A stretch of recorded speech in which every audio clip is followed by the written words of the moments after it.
जब मैं कहती हूँ हमारी जमीन तो बहुत सारे लोग कमेंट्स करते हैं कि एक ही वर्ड बार बार सुनकर बोर हो गए हैं। तो उनके लिए पेशे खिदमत है हमारा मार्स, जिसके पीछे इलोन मस्क, नासा और दूसरी कई स्पेस एजेंसीज हाथ धोकर पड़ी हैं। ये सब हमारी प्यारी जमीन को छोड़कर मार्स पर इंसानों को बसाना चाहते हैं। यहाँ पर ना पानी है ना ऑक्सीजन है, जिसके बगैर हम इंसान एक सेकंड भी जिंदा नहीं रह सकते। और यहाँ का एटमॉस्फेरिक प्रेशर भी हमारी जमीन के मुकाबले में बहुत कम है। ना ही मार्स के पास हमारी जमीन की तरह कोई ओजोन लेयर है जो इंसानों को सूरज से आने वाली खतरनाक सोलर विंड से बचाती है। और इसका एवरेज टेम्परेचर -60 डिग्री सेल्सियस है। ये टेम्परेचर इतना कम है जिसकी वजह से आपकी कुल्फी जम सकती है। मार्स पर इतनी ज्यादा फैसिलिटीज होते हुए क्या ये सब कंपनीज इंसानों को मार्स पर भेजकर जमीन का बोझ हल्का करना चाहती हैं?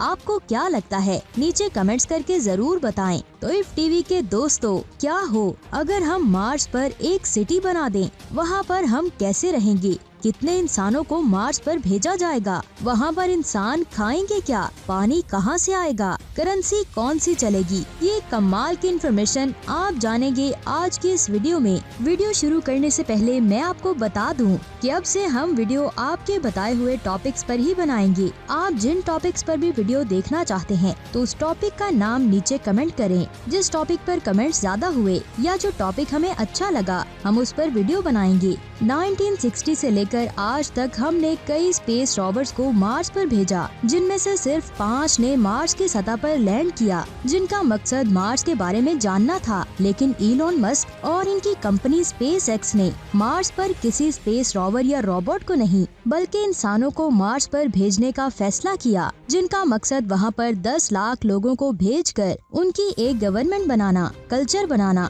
और ट्रेड करना है। यानी वहाँ पर मुख्तलिफ कल्चर और मजहब के लोग रहेंगे और इनके दरमियान ट्रेड भी होगी। लेकिन ये सब होगा कैसे? इस प्लान के लिए हमें 1000 स्पेसशिप की जरूरत है और इसे बहादुर लोगों की भी जरूरत होगी जो मार्स के लो प्रेशर एटमॉस्फेयर, कम खाने और चंद लोगों के साथ सरवाइव कर सके। जमीन की निस्बत मार्स पर लाइफ बहुत ज्यादा मुश्किल है क्योंकि यहाँ पर एनवायरनमेंट बहुत ज्यादा खतरनाक है। ना तो यहाँ खाने के लिए कुछ है और ना ही पीने के लिए पानी है और जमीन से सप्लाईज को यहाँ भेजना बहुत ज्यादा मुश्किल है। तो क्या मार्स पर इंसानों को बसाया जा सकता है? क्या मार्स पर जिंदगी मुश्किल हो सकती है? यहाँ मैं आपको बता दूं कि बड़ी से बड़ी सिटीज भी कुछ लोगों से ही स्टार्ट होती है, फिर वक्त के साथ साथ लोगों की तादाद में इजाफा होता जाता है और डेवलपमेंट भी बढ़ती जाती है, जिसकी वजह से विलेज टाउन्स में और टाउन सिटीज में कन्वर्ट हो जाते हैं और लोगों के साथ साथ वसाइल भी बढ़ जाते हैं। इसी तरह अगर हम मार्स पर एक सिटी बनाना चाहते हैं तो हमें पहले कुछ बहादुर और टैलेंटेड लोगों से स्टार्ट करना होगा।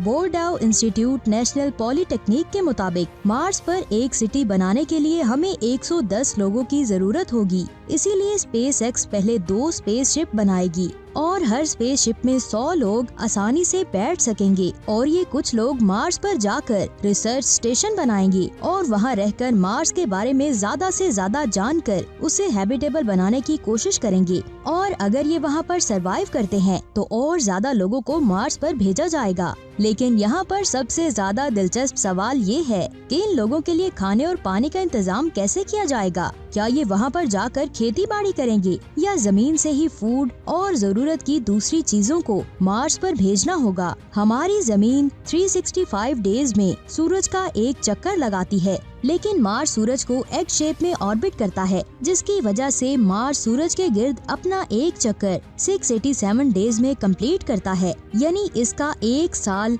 687 डेज के बराबर है। यहाँ पर सबसे बड़ी प्रॉब्लम ये है कि जमीन से मार्स पर सप्लाई उस वक्त ही भेजी जाएगी जब मार्स और जमीन एक लाइन में आएंगे और ये दोनों प्लैनेट्स 2 साल के बाद एक दूसरे के करीब आते हैं। और इस सूरत में भी किसी भी स्पेसशिप को यहाँ पहुँचने में 8 माह लग जाते हैं। इन 8 माह में स्पेसशिप में मौजूद सब्जियां, फ्रूट्स और कई दूसरी चीजें खराब हो सकती हैं। और यहाँ मैं आपको बता दूं कि किसी भी प्लेनेट पर सबसे ज्यादा खतरा स्पेसशिप की लैंडिंग के वक्त होता है और मार्स पर कम ग्रेविटी और लो एटमॉस्फेरिक प्रेशर की वजह से यहाँ पे लैंड करना बहुत ज्यादा मुश्किल होता है, जिसकी वजह से 1960 से लेकर आज तक कई स्पेस रोवर्स को मार्स पर भेजा गया, लेकिन उनमें से सिर्फ 5 ने ही मार्स पर लैंड किया। बाकी सब लैंडिंग के वक्त डिस्ट्रॉय हो जाते हैं। इसलिए जिस स्पेसशिप में खाने पीने का सामान होगा, लैंडिंग के वक्त उसके तबाह होने का खतरा बहुत ज्यादा होगा। चलिए मान लेते हैं कि किसी तरह वो स्पेसशिप सेफली लैंड कर गया,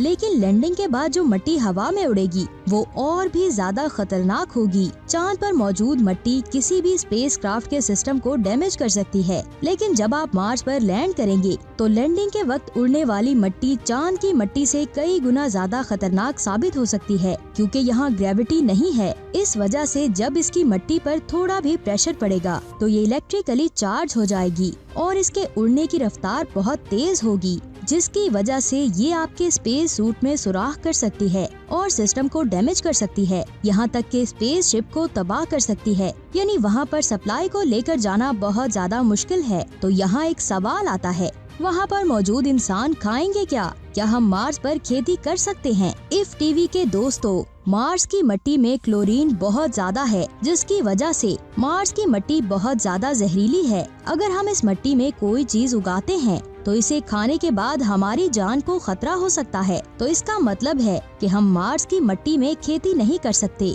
लेकिन दोस्तों, यहाँ मैं आपको बता दूं कि खाने की टेंशन लेने से पहले आपको ये सोचना चाहिए कि हम मार्स के खतरनाक तरीन एनवायरनमेंट से कैसे बचेंगे, क्योंकि मार्स के एटमॉस्फेयर में 95% कार्बन डाइऑक्साइड मौजूद है, जिसकी वजह से मार्स की एयर बहुत ज्यादा जहरीली है और वहाँ का एवरेज टेम्परेचर -60 डिग्री सेल्सियस है और सूरज से आने वाली रेडिएशन आपके डीएनए को डैमेज कर सकती हैं। सो मार्स पर कंट्रोल्ड एनवायरनमेंट के बगैर रहना बहुत ज्यादा खतरनाक है। लेकिन इन खतरनाक रेडिएशन से बचने के लिए हम 3D प्रिंटर्स और रोबोट्स की मदद से मार्स पर मौजूद रॉक्स को सीमेंट में कन्वर्ट करके मार्स पर बहुत बड़े बड़े प्रोटेक्टिव शेल बना सकते हैं। ये शेल हमें वैसे ही रेडिएशन से बचाएंगे जैसे हमारी जमीन का एटमॉस्फेयर बचाता है। इन शेल्स के अंदर हम अपनी मर्जी का एनवायरनमेंट बना सकते हैं, जिसमें हम रहकर आसानी से अपनी जिंदगी गुजार सकते हैं। इन शेल्स को हम ट्यूब्स के साथ कनेक्ट कर देंगे, जिसकी मदद से हम मार्स पर आने वाली खतरनाक तरीन तूफानों से बच सकेंगे।